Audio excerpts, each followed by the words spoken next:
اینجا ها باری چیز بوده ده پوپو درفتاش کلان کشتن رسیدگی نشده. اینجا جایره خورده. آها عشقم خورده. حالا باز کنه این خانه کسته بنای چیز یک مردی خیلی سرشناسی به نام سلمان بوده ده که معروف به سلمان یخک بوده دیگه. خانه سلمان یخک است دیگه. شما سایل که دیگه خانه شنیدم سایل شده دیگه. خب شاید سلمان یخک خودش زنده نباشه ولی وابستگی و فامیلایش اگر این ویدیو روش منه دیگه خانه سایل کن دیگه دی سرحد رسیده دیگه. به نام یاد خدای مهربان عرض سلام وقت بخیر خدمت همه شما دوستای عزیز. امیدواریم که از هر گوشه دنیا ما رو بیننده هستین جور صحتمند باشین. دوستا از یک روز سرد خزانی دیگه پنجره شما هم کلام هستم دیگه. امروز همیت کلام الله محکم بودیم بخیر دیگه. همیت یک مسیر راییم دیگه شما رو نشان میدیم. اون کوار کوش مونین دیگه. امروز کسی دو طرف راییم دیگه. شما قنجقیز ما باشین دیگه که امروز چی اتفاقایی رخ میده، کجاها موریم و کجاها از کجاها دیدن مونیم دیگه. ادامه ویدیو قنجقیز ما باشین.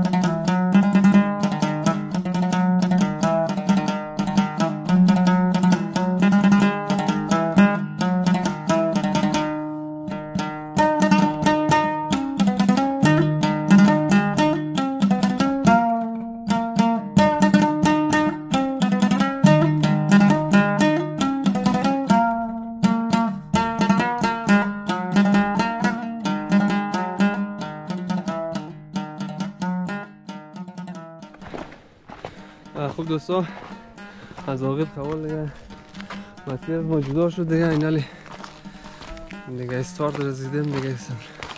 نولی کو باشیم دیگه. شما سایل کن اینی کم یک رای دیگه. اینی را رو میکنم باریم از اون قسمت باید مستقیم نوله باشیم.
آره دوستا دیگه ما از خوال تا همین خود منطقه یخک را تقریبا ما 2 ساعت منزل کردیم پیاده.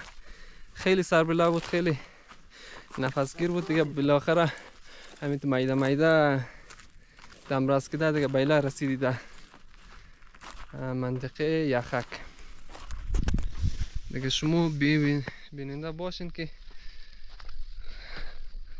منطقه یخک چه رقمه. اینجاش در زمان خودش پچی های زمینی بوده دیگه. خدا خبر چیز خیلی کشت مکداده، درختاش کلان کشته، رسیدگی نشده. نیز رو جایره خورده. آها چقدر خورده. حالا باز کنه چقدر نوک رسانه. زحمت و زندگی و برادر کیشت و زراعت و باغداری. آره واقعا خیلی آدم که تصور منه خیلی یک سخت جای نه که آدم بتونه آره در سر کوی هیچ امکاناتی، نه برقی نه بازاری. تو فکر که این چقدر راه منزل مگده اون در خر گازمانا خو چیز هم نبوده نه، موتر هم به سختی بوده در خر منزل مگده و در لاشکوها خرج خانه خو میوزده.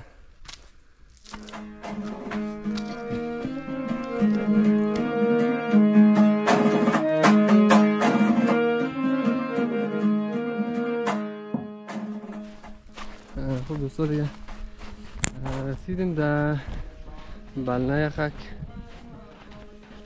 دیگه. بلنه یخک رم که گوش شدین اینجا هم بلنه یخک دیگه. اینا میرسیم در بله خانهایشی بله زمینایشی کشتکارشی دیگه. کشنش کنیه خب کوش رفته دیگه. اینی سر این زیکار کوش مرین در زمانهای سابق پایگاه بوده. مردم خیلی میتی نظامی ها و چیزا خیلی زیاد بوده دیگه. مسیر خیلی رفت آمد زیاد بوده دیگه. از این تیر شده دیگه چی بگیم بلدیشم. همین است که میشنوید بسیار قهر را بود، سخت را بود. من نشدیم عرقای زمور کشید بالاخره رسیدیم در یخک. واقعا جالب بود در قصر ارتفاع. در قصر ارتفاع همشون خانه ها دیگه. ما خود را قنجقه انسان سابق نمیتونیم مقایسه کنیم. اونا خیلی یک آدمای زحمت کش، آدمای ورزیده و آدمای خیلی پخته بودن.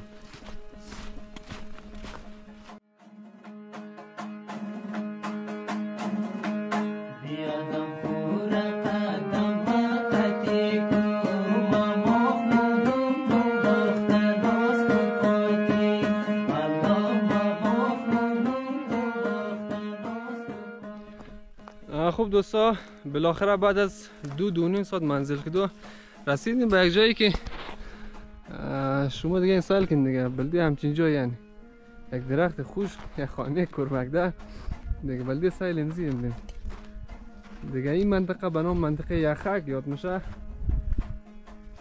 دیگه. این بلنه یخک دیگه. خانهایشی بالای 60 سال 70 سال دیگه. این میکنم کس زندگی نکده دیگه. این میکنم تخریب شده، خراب شده دیگه. زندگیش هم اینجوری بوده دیگه. اونو سمت پچی های زمین هایش بوده. اینجا هم درخت های بدمی چطانه سلمت مانده دیگه. شما بینگرنید دیگه ارتفاع را که ما چقدر بالا بیم. نقطه ای که ما فعلا قرار داریم اینجا ویوش کاملا مشخصه. او سمت کسا منطقه بابایه دیگه. او سمت میچه و او سمت هم کم سمت برادرای افغان از مایه. این سمت هم که پیدگمشه و سرقول جاله و سنگ سلاخ و دیگه. این طرف هم پایین کوه خواله. بازینی قسمت چیزه قریه پاتوه. موقعیت از این بین پاتو و خوال و تاگ و تیلم همچین جایی قرار داره که مردم 60-70 سال پیش در این منطقه زندگی مونده دیگه. دوستا این خانه هست بنای چیز یک مردی خیلی سرشناسی به نام سلمان بوده که معروف به سلمان یخک بوده دیگه. خانه سلمان یخک است دیگه. شما سایل کن دیگه خانهش این رقم سجل دیگه. خب شاید سلمان یخک خودش زنده نباشه ولی وابستگی و فامیلایش اگر این ویدیو روش منه دیگه خانه سایل کن دیگه. دیگه سرحد رسیده دیگه. شما خب نیستین دیگه، رفتین مسافر شدین دیگه. این خانهش من این منطقهش مثلا دیگه سایل کن دیگه. این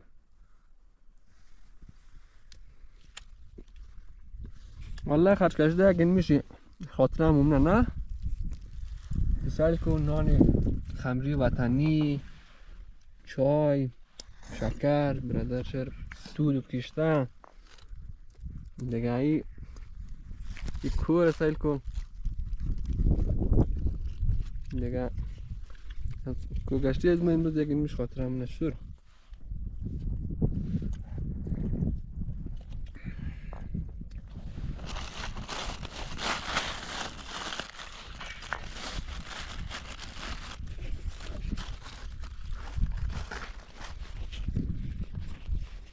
دوستا جایشون خالی دیگه. این میلقم یک جای هستیم دیگه. سایک 14 بور کلگیش کو دیگه. ما من میجیم حمله وطنی رو خورده روانی دیگه. جایشون خالی.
خب دوستای عزیز، قسمی که در جریان ویدیو با ما بودید دیگه. خلاصه خیلی جاهای متفاوت را امروز دیدن کردیم دیگه. یالا فعلا میتونیم میده پس طرف خانه روانیم دیگه. امیدوارم که از ویدیو لذت برده باشین. منتظر حمایت شما هستیم دیگه. تا ویدیوهای بعدی شما را به خداوند پاک و به نیاز میسپاریم. خدا نگهدار.